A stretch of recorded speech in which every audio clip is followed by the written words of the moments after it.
अस्सलामु अलैकुम वरहमतुल्लाहि वबरकातुहू। नाज़रीन इकराम, 14 कलिमात इस्तिग़फ़ार, दुआए इस्तिग़फ़ार वाले 14 कलिमात जिनको पढ़ने से या रोज़ाना सुनने से रूहानी सुकून, कल्बी और ज़हनी सुकून, रिज़्क़ में कुशादगी और बरकत और ज़िंदगी के तमाम मसाइल का हल इंशाअल्लाह होगा अल्लाह के फज़ल व करम से।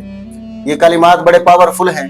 इन कलिमात की तफसील आपके सामने मैं अर्ज़ कर रहा हूँ और ये कलिमात कब अदा किए गए और कब सुने गए और कब बयान हुए, उसकी सारी डेफिनेशन आपके सामने अर्ज करता हूँ। एक शख्स सिबत रसूल, रेहाना रसूल, सैयदा शबाब अहले जन्ना, कुर्रत ऐन मुस्तफ़ा, नूर नज़र रसूल, फरजंद बतूल, जिगर गोशाए फातिमा, नवासा रसूल, करीम अहले बैत, इमाम अहले बैत, सैयद अहले बैत, चिराग हिदायत, ताजदार सबर, मुस्रे उम्मत, आईना अखलाक नबवी, शबीह मुस्तफ़ा, इमाम हक, खलीफातुल मुस्लिमीन, इमाम खामिस, इमाम हसन मुज्तबा रज़ियल्लाहु ताला अन्हु की खिदमत में हाजिर हुआ और उसने आकर अर्ज किया, हुजूर फला परेशानी है, फला मुश्किलात है, इन परेशानियों से निजात पाने के लिए, इस मुसीबत से निकलने के लिए आप अपने वालिद मोहतरम अमीरुल मोमिनीन, मौलल मोमिनीन, बाबू मदीनतिल इल्म, अखी रसूल, दामाद रसूल, असदुल्लाहिल गालिब, हैदर करार, शेर खुदा, फातिह खैबर, कहरुल अबताल, मिजानुल अदल, चिराग हिदायत, इल्मुल हुदा, नूर ईमान, महबूब खुदा व महबूब मुस्तफ़ा, खलीफा चहारम हज़रत अली कर्रमल्लाहु वजहुल करीम की बारगाह में आप सिफारिश कर दीजिए, क्योंकि आप सिबत रसूल है, बड़े साहिबजादे हैं, नूर नज़र रसूल है, तो आप उनकी बारगाह में मेरे काम के लिए सिफारिश कीजिए तो मेरे मसले का हल निकल आएगा, मेरा काम हो जाएगा।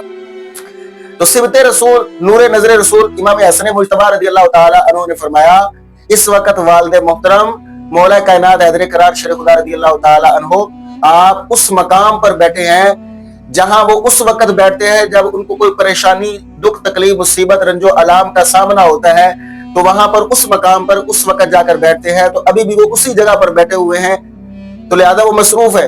तो उस बंदे ने, आने वाले ने कहा कि हुजूर आप मुझे उस मकाम तक ले जाइए, उस जगह तक पहुंचा दीजिए ताकि मैं वो कलिमात सुन सकूं जो मौला कायनात हैदर करार मुश्किल के वक्त कलिमात अदा कर रहे हैं। अब वो बंदा वहां पर पहुंचा, इमाम हसन मुज्तबा रज़ियल्लाहु ताला अन्हु ने वहां पर पहुंचा दिया। तो वहां पर पहुंचकर क्या सुनता है, मौला कायनात हैदर करार शेर खुदा रज़ियल्लाहु ताला अन्हु आप वो 14 कलिमात अदा करते हैं जिसको हमने रोजाना पढ़ना है या रोजाना इस वीडियो में सुनना है, जो बड़े ही बाइस बरकत, बाइस रहमत कलिमात इस्तिग़फ़ार हैं। वो बंदा कहता है कि मैंने सुना हजरत अली कर्रमल्लाहु वजहुल करीम आप यूं कह रहे थे, काफ हा या ऐन स्वाद या नूरू या कुद्दूसु या हय्यु या कय्यूम। ये कलिमात आपने 3 मरतबा पढ़े, काफ हा या ऐन स्वाद या नूरू या कुद्दूसु या हय्यु या कय्यूम, काफ हा या ऐन स्वाद या नूरू या कुद्दूसु या हय्यु या कय्यूम। ये कलिमात आपने 3 मरतबा पढ़े और फिर अल्लाह की बारगाह में वो 14 कलिमात अर्ज किए।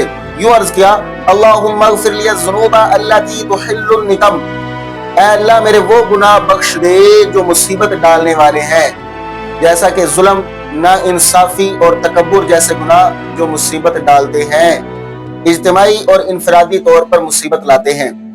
फिर अर्ज किया, वग़फ़िर लिया ज़ुनूबा अल्लती तुग़य्यिरु नियम, ऐ अल्लाह मेरे वो गुनाह भी बख्श दे जो नेमतों को तब्दील कर देते हैं, नेमतों को बदल देते हैं। बाज गुनाह ऐसे होते हैं जो नेमतों को बदल देते हैं, सेहत, घर का सुकून और रिज़्क़ की कुशादगी गुनाहों की वजह से तब्दील हो जाती है। और फिर आपने यूं अर्ज किया, नंबर 3, अल्लाहुम्मा अग़फ़िर लिया ज़ुनूबा अल्लती तुरिसुन नदम, ऐ अल्लाह मेरे वो गुनाह भी बख्श दे जो नदामत लाते हैं, नदामत पैदा करते हैं। आप जितने भी गुनाह कर लीजिए, कबीरा हो या सगीरा हो, हर गुनाह के बाद नदामत, शर्मिंदगी और फिर एहसास पैदा होता है, हसरत पैदा होती है, काश ये गुनाह मैंने ना किया होता। फिर चौथी अर्ज आपने यूं की, अल्लाहुम्मा अग़फ़िर लिया ज़ुनूबा अल्लती तहबिसुल क़िस्म, ऐ अल्लाह मेरे वो गुनाह भी बख्श दे जो रिज़्क़ की तक़सीम को रोक देते हैं। रिज़्क़ की तंगी अक्सर आमाल की खराबी की वजह से आती है।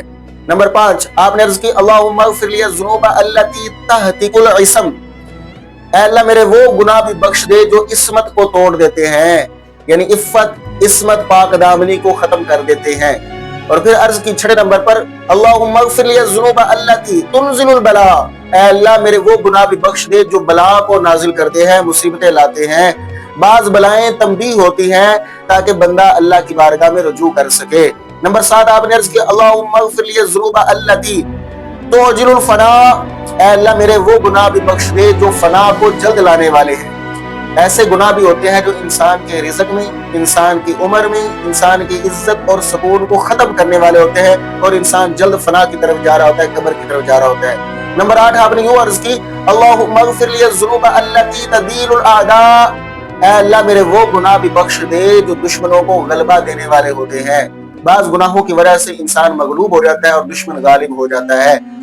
اور نمبر 9 آپ نے عرض کی اللہم اغفر لی الذنوب التی تقطع الرجاء، اے اللہ میرے وہ گناہ بھی بخش دے جو امیدیں قطع کرتے ہیں، امیدیں کاٹ دیتے ہیں۔ یہ بڑا خطرناک گناہ ہے، یہ سب سے خطرناک کیفیت ہے۔ حالانکہ اللہ کی رحمت سے کبھی بھی نا امید اور مایوس نہیں ہونا چاہیے۔ تو آپ نے یوں عرض کیا اللہ میرے وہ گناہ بھی بخش دے جو امیدیں ختم کر دینے والے ہیں، جس سے انسان کو رب کی رحمت سے امید ہی ختم ہو جائے۔ کتنا بڑا گناہ ہوگا! تو اللہ تعالیٰ تو بار بار امید دلا رہا ہے، لا تقنطوا من رحمت اللہ، اللہ کی رحمت سے نا امید کبھی نہ ہو جانا، اللہ تعالیٰ کی رحمت سے کبھی نا امید نہ ہو جانا، اللہ کی رحمت سے مایوس نہ ہو جانا۔ اللہ کی رحمت سے مایوسی کفر ہے۔ اللہ تعالیٰ تو قرآن میں بار بار اس بات کا حکم فرما رہا ہے، تو یہ خطرناک گناہ ہے۔ اور نمبر 10 آپ نے یہ عرض کی اللہم اغفر لی الذنوب التی ترد الدعاء، اے اللہ میرے وہ گناہ بھی بخش دے جو دعا کو رد کر دیتے ہیں، دعا کو مسترد کر دیتے ہیں۔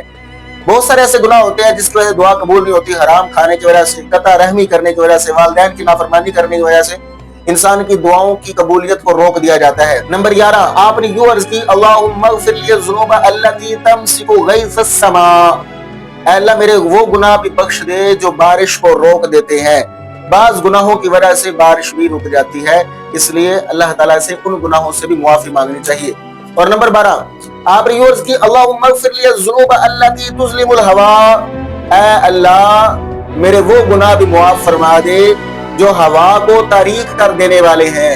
معلومہ گناہ کا وبال صرف فرد پر ہی نہیں ہوتا، بلکہ گناہ پورے ماحول کو خراب کر دیتا ہے، ہواؤں کو بھی تاریک کر دیتا ہے۔